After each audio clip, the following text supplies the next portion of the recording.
ਜਿਹੜੇ ਕਹਿੰਦੇ ਨੇ ਕਿ ਸਿੱਖ ਧਰਮ ਨੇ ਸਿੱਖੀ ਨੇ ਸਾਨੂੰ ਕੀ ਦਿੱਤਾ ਅਤੇ ਧੰਨ ਧੰਨ ਸ੍ਰੀ ਗੁਰੂ ਗ੍ਰੰਥ ਸਾਹਿਬ ਜੀ ਕੀ ਦੇ ਸਕਦੇ ਨੇ। ਇਹ ਵੀਡੀਓ ਉਹਨਾਂ ਵਾਸਤੇ ਆ।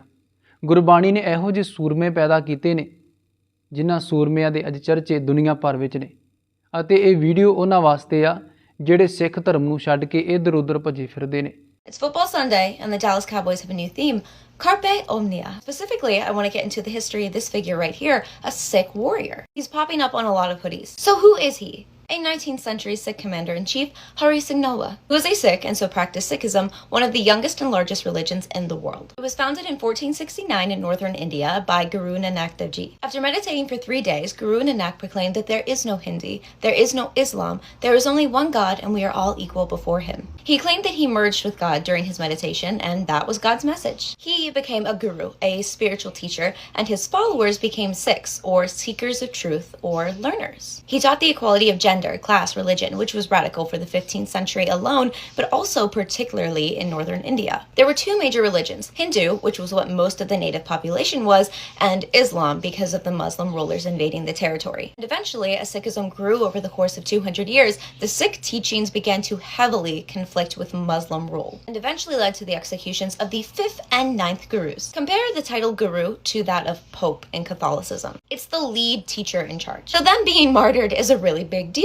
The son of the last executed guru becomes guru himself next. This is Guru Gobind Singh. He is the 10th and final guru and he has had enough and so establishes the Khalsa in 1699. This is where it gets sick.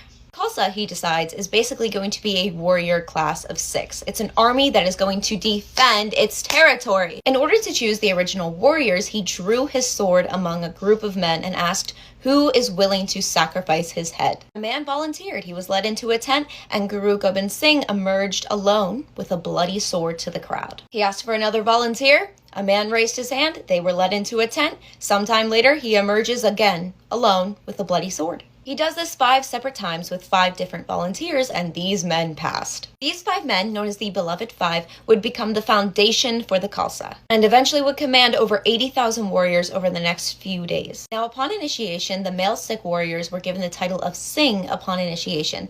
This meant lion. Singh marked them as a warrior, and still to this day, most Sikh men have Singh either as a middle or a last name. These warriors had to abide by a code of conduct, no heavy drinking, no drugs, no tobacco, no adultery, no cutting their hair. They also had a dress code, which included short breeches, a turban. One of the major 5K rules that they had to follow was they had to carry a kirpan, which was the sword that they used for defense and protection. Still to this day, most Sikh men have it. They also had a kada, which was a steel or iron bracelet on their dominant hand to remind them not to do harm with it. Once again, most Sikhs have it today. They said if we're going into battle, we're going to look good. So from then on until 1788, the Khalsa participated in hundreds of battles in the Muslim Sikh wars. They emerged victorious in 1788 when they consolidated rule over their territory, Punjab. And the Sikh Empire was created a decade later in order to unify standalone Sikh states. And just like any empire in history, once you finally have dominance, you want to expand. So enter our man, Singh, who earned the reputation as the most feared Sikh warrior.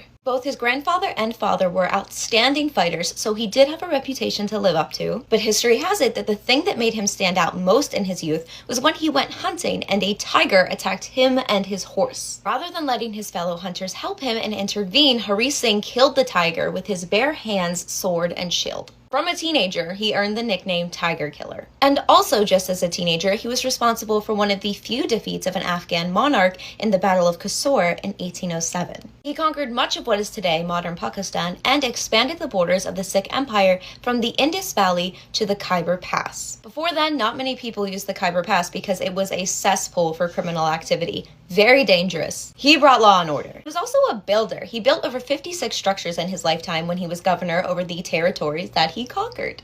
Forts, towers, tanks, temples, you name it. But since he also built a mint for the Sikh Empire, he got his own currency named after him, the Singh rupee, in 1821. But remember that Afghanistan is known as a graveyard for a reason. And in this case, while an empire didn't fall, Hari did. There is a joke that Alexander the Great was the last person to successfully invade Afghanistan. But Singh made substantial efforts as well. You can see He was knocking on the door. His death ultimately occurred in 1837 during his death in the Afghan Sikh Wars. Now, sources differ. The Afghans say that he was killed in a duel. Sikhs say that he was caught by stray bullets. Regardless, in the 3 decades that he was active, he was feared. He never lost a battle. He fought 22 and won all 22. So that's who the Cowboys got their new theme from. Carpe Omnia. Seize everything.